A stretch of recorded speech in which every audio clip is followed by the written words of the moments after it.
back to the Fuel Show. I'm Dennis Pitzenbarger, and once again, we're in the pits, and I want to welcome Rob Arnold to the show. Thanks for having me, Dennis. All right. Well, now, we've spent a couple times here at IPD. We've met Richard, the owner. We spent some time with Chris and Sean, the two kind of heads of their departments within the, I guess you would call it the install part of the show. But there's a real inner workings to IPD, and one of the things that you guys do here is develop your own parts, and that's kind of where you come in. Tell us a little bit about what you do here. Well, I've been with IPD for about 2.5 years now, and I do the design and development of a lot of our new and exclusive products for both the Volvo and the Subaru model lines. Okay, now you told us a little bit about your history before working here at IPD, and I think that's very important because it lends itself to how these products can be applied to the real world.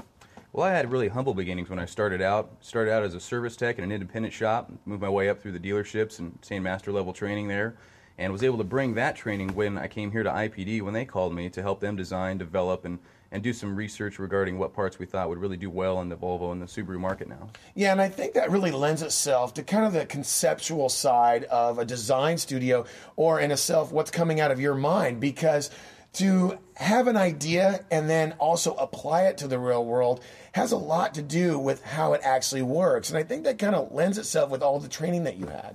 Absolutely. You'll find that some of those lessons learned in the shop with busted knuckles and scraped up fingers really translates over to when you develop those parts and thinking about how the real world applications are going to respond to your design ideas. Going on to the next part of what you do here, it really comes to the products. And one of the things I want to focus on today is the skid plates that you have for all the different types of vehicles that you have available.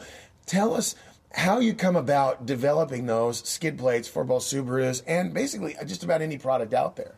Well, the original skid plate design we came with was when we had some customers that had some oil pan damage, and on the Volvos being a cast aluminum pan, it's an expensive part and a fairly complex repair procedure, so there's some great costs involved. So a simple skid plate can be an easy investment to save your ride. The skid plates that we use, we typically design off of the factory mounting points where the undercarriage of the vehicle already has some pretty strong provisions for us to bolt to. So the design aspect on at least the Volvo side has really become pretty easy for us in some respect. We haven't taken too many shots on the chops. There's a lot of benefits we found from the skid plates we design in areas we never expected to see it. To some degree, we find that cooling through the engine compartment is increased because we've capped off the lower chassis, so the airflow can't just hit the engine and go out the bottom. It has to travel all the way through that engine. We've done parts from stem to stern on these vehicles, again, from the skid plates to our adjustable cam gears. We've done some shift knob development, all kinds of intake systems, exhaust systems, brackets for our sway bars and mounting systems like that.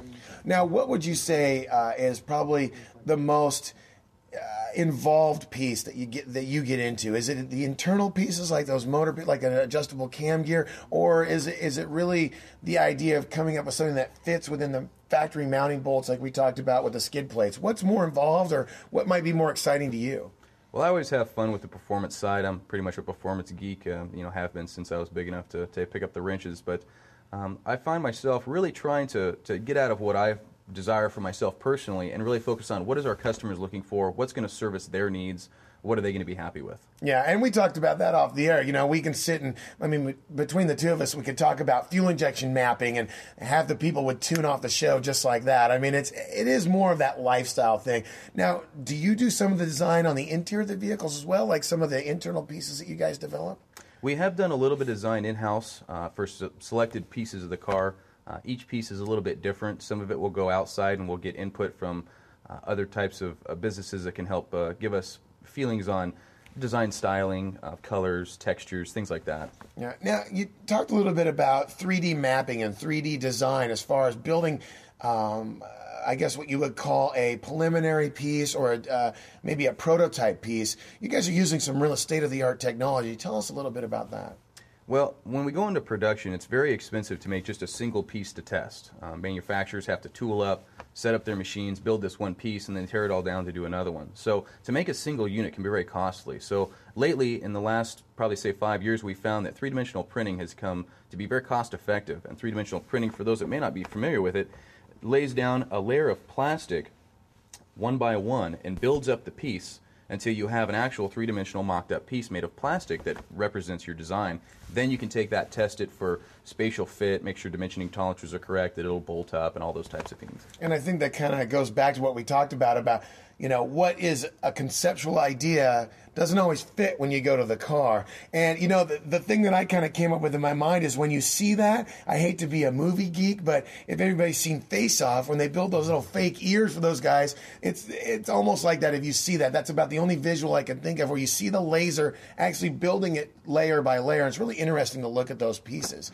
Now, getting into some of the more advanced stuff, is there a direction that you guys are going towards? Is there a goal that you're looking for, or are you spending the wee hours of the morning trying to find that next great idea? Well, we're always looking for the next hottest trend. Where's the market going next? What are our customers looking for? Ultimately, we really want to just make our customers happy with the products that we develop and hopefully do really well in solving their needs. But the next trends that we're looking for really do focus on fuel economy, moving into hybrids, looking at hydrogen as an alternative fuel source, all types of things like that, even working with E85 as that's becoming more prevalent in the market. Yeah, and I think that's really a hot button right now is where fuel, both from a design standpoint of the management system, but also just where are these fuels going to come from? Who is going to really break through? We've had a lot of talk about diesel, hybrid. You hear that a lot in the marketplace. It's just who's going to break through. And I think it's interesting you guys are already kind of looking forward. I think that's what shows your company being a forward-looking company as far as knowing that the future is out there and you can't just sit back and see if you can make your Webers run more efficiently on your B20. So I really appreciate you coming by. I mean, again, thanks for coming by and investing a little time. And once again, that's In the Pits with Dennis Pitzenbarger, and you're watching The Fuel Show. Please make a date to join us here at 12:30 on the CW every single Sunday. On next week's show, 2 more behind the wheels. We're going to take a look at one of those hard-top convertibles, this time the Volvo C70. And we'll be taking a look at the Suburban LTZ. That's coming up on next week's Fuel. And don't forget, fuel is nitrous for your mind.